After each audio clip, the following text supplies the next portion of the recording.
네, 서울기초의회별 청렴도 평가 결과를 보셨고 또 결과를 공개하는 방식이 제각각이라는 점을 전해드렸습니다. 가장 중요한 건 서울기초의회들의 청렴도 성적이 낮다는 건데 의회 안팎에서 여러 노력을 펼쳐야 한다, 이런 주장이 힘을 얻고 있습니다. 이어서 김대우 기자가 보도합니다. 지난해 국민권익위원회가 조사에 내놓은 지방의회 청렴도 평가서입니다. 종합 청렴도만 놓고 볼 때 서울기초의회, 그러니까 구의회들은 다른 지역의 기초의회들보다 상대적으로 낮은 편에 속합니다. 1등급과 2등급은 아예 없습니다. 주로 3등급과 4등급 구간에 속해 있습니다. 5등급을 받은 서울구의회도 있습니다.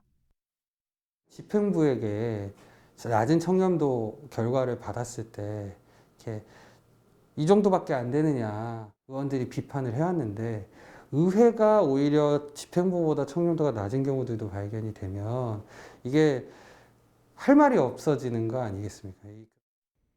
이처럼 안 좋은 성적표를 받은 만큼 청렴도를 올려야 하는 게 숙제입니다. 의회 안팎에서 개선책을 마련해야 한다는 게 중론입니다. 먼저 의회 안에서는 의회 운영을 좀 더 투명하게 할 필요성이 있다는 지적입니다.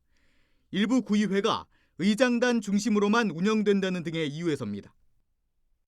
권익위원회 결과를 받들었으면 이에 따른 개선책을 마련을 해야 되고, 특히 공식적인 회의체를 통해서 많은 평의원들의 의견을 받아들일 수 있는 그런 구조를 더 살려서 해내려는 그런 노력들이 필요하다. 구의회마다 운영하는 윤리위원회에 주민이나 시민단체 등 외부 사람을 포함시켜야 한다는 주장도 있습니다. 윤리위원회란 어떤 구의원이 의원으로서 해선 안 될 행동 등을 했을 때 징계 여부를 심사하기 위한 기구입니다. 그런데 지금까지 윤리위원회는 구의원들로만 구성했습니다. 제대로 심사할 수 있을까? 이른바 제19 감싸기 논란이 있습니다. 자기 편들끼리 하다 보니까 그게 객관적으로 잘 운영이 안 돼 있는 게 지금 문제인 거거든요. 윤리특별위원회를 의회, 지방의회 2대, 절반 이상은 민간인이 참여할 수 있는 그런 위원회를 두면 안 되냐고요. 의회 밖에서는 청렴도와 관련된 제도를 개선하려는 노력이 있어야 한다고 전문가들은 조언합니다. 기초의회별로 청렴도를 조사하는 데 더해 의원 개인별 청렴도 조사가 필요하다는 의견입니다. 단순히 조사만 하지 말고 청렴도가 낮게 나온 구의회나 구의원들은 특별히 관리하는 등 사후 조치도 해야 한다는 주장도 있습니다.